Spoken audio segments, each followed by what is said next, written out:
নমস্কার বন্ধুরা। কচুর শাক খেতে আপনারা কে কে ভালোবাসেন? আমার তো ভীষণ প্রিয়। এটা হলেই আর কিচ্ছু লাগে না। তো এই কচুর শাক তাই আমি আজকে বানিয়ে ফেললাম, তাও আবার কি দিয়ে? ইলিশ মাছের মাথা দিয়ে। তো চলুন জেনে নেওয়া যাক। এর জন্য আমি বাজার থেকে 10 টাকার প্যাকেটের একটা প্যাকেট কচুর শাক কিনে আনলাম, যেটা কাটাই ছিল। কিন্তু এই কচুর শাক কিনে এনে খুব ভালোভাবে আগে ধুতে হবে। যে বড় অংশগুলো টুকরো করে কাটা থাকে তার ভেতরে অনেক রকম নোংরা ঢুকে থাকে, সেই কারণে দেখুন আঙুল দিয়ে দিয়ে এটা ভালো করে ঘষে ধুয়ে নিতে হবে, যাতে কোনো রকম নোংরা না থাকে। এরপর আমি গ্যাসটা অন করে একটা কড়াই বসিয়ে কড়াইয়ের মধ্যে পরিষ্কার কিছুটা জল নিয়ে নিয়েছি, আর 1 চামচ লবণ এতে আমি অ্যাড করেছি। এবার জলটা একটু গরম হয়ে গেলে শাকগুলো দিয়ে দিয়েছি। ঠিক 10 মিনিট পরে কচুর শাকটা যখন সেদ্ধ হয়ে গেছে, দেখুন জলটা কি কালো, সব আয়রনগুলো বেরিয়ে গেল। কচুর শাকে কিন্তু খুব আয়রন থাকে, জানেন তো? তো এটা খেলে রক্তও ভীষণভাবে পরিষ্কার হয়ে যায়।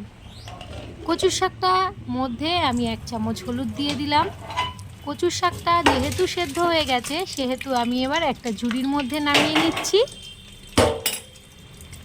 নামিয়ে এটাকে আমি আরেকটু ঠান্ডা জল দিয়ে ভালো করে ধুয়ে নেব। এবার আমি কড়াইতে সর্ষের তেল দিয়ে দিয়েছি 2 চামচ। এর মধ্যে আমি দিয়ে দিলাম একটু 5 ফোড়ন, হাফ চামচ 5 ফোড়ন, একটা তেজপাতা এবং একটা শুকনো লঙ্কা। এই উপকরণগুলো দিয়ে খুব ভালোভাবে নাড়াচাড়া করবার পর আমি এর মধ্যে দিয়ে দিয়েছি ইলিশ মাছের মাথাগুলো। যদি আপনারা শুধু করেন তাহলে কোনো কিছু দিতে লাগবে না, শুধু এই মশলাগুলো অ্যাড করবেন। ইলিশ মাছের মাথাটা দেওয়ার পর আমি কাঁচা লঙ্কা চিড়ে রেখেছিলাম 8টা মতো, সেটা দিয়ে দিয়েছি এবং দিয়ে দিয়েছি 1 চামচ কাশ্মীরি লঙ্কার গুঁড়ো, 1 চামচ জিরে গুঁড়ো। এবার আমি খুব ভালো করে কচুর শাকগুলো কড়াইতে দিয়ে দেবার পর নাড়াচাড়া করে নিচ্ছি। এর মধ্যে আমি দিয়ে দেব হাফ চামচ হলুদ গুঁড়ো। জল যতক্ষণ না শুকোবে কচুর শাকটা, ততক্ষণ আপনাদেরকে নাড়তে হবে, যাতে কড়াইয়ের সঙ্গে ধরে না লেগে যায়। এবার আমি এর মধ্যে দিয়ে দিচ্ছি 1 চা চামচ চিনি। কচুর শাকের মধ্যে চিনি দেওয়ার পর এর স্বাদটা আরও বেড়ে যাবে। কচুর শাকটা আমার হয়ে গেছে, এবার আমি নামিয়ে নিচ্ছি।